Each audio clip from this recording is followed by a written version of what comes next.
नमस्कार दर्शक बंधु मु आज यही भिडियो रे आपण मानू कहवाकू जाउछि मुग डाली दहीबरा किपरि प्रस्तुत करंती। जदि आपण माने केही चैनल रे नुआ थांती चैनल को सब्सक्राइब करंतु एवं पाखरे आसुथिबा बेल आइकन टी उपरे प्रेस करी पुणी ऑल नोटिफिकेशंस उपरे क्लिक कर दियंतु। ताहेले एमिति जहाँ भी किछि नुआ नुआ रोषेई संबंधी भिडियो अपलोड करिबी सर्वप्रथम प्रथमे आपण माने देखिबाकू पाई परिबे एवं चैनल को यथेष्ट मात्रा रे लाइक शेयर करिबाकू मध्य भूलिबेनी। ताहेले चालंतु देखिनबा मुग डाली दहीबरा किपरि प्रस्तुत करंती एवं एथिपाई कोन कोन सामग्री प्रथमे नेबाकू हुए। आवश्यक सामग्री मुग डाली चोपा सहित अध कप, कंचा लंका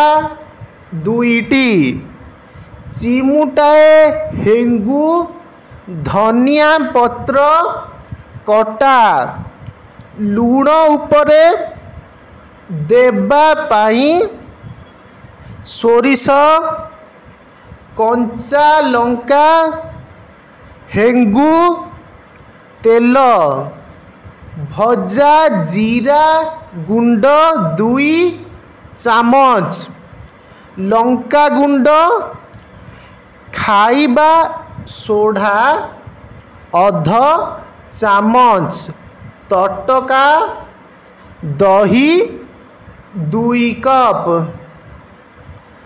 रंधन प्रणाली मुग डाली को पानी रे बतुरेई कंचा लंका देई बाटी देब, हेंगू खाइबा सोढ़ा बाटरे मिसेइब, तापरे सांड व्हाइट टोस्टर रे देई टोस्ट करी देब, तापरे पानी रे बुड़ेई प्लेट रे रखी ता उपरे दही, कंचा लंका, सोरिष फुटा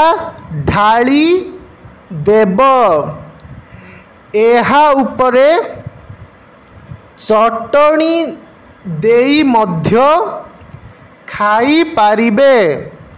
साधारणतः दहीबरा आमे तेल रे चांकी करी थाऊ, किंतु ए धरणर करिबारे तेल कम खर्च हुए ओ एहा स्वास्थ्यप्रद।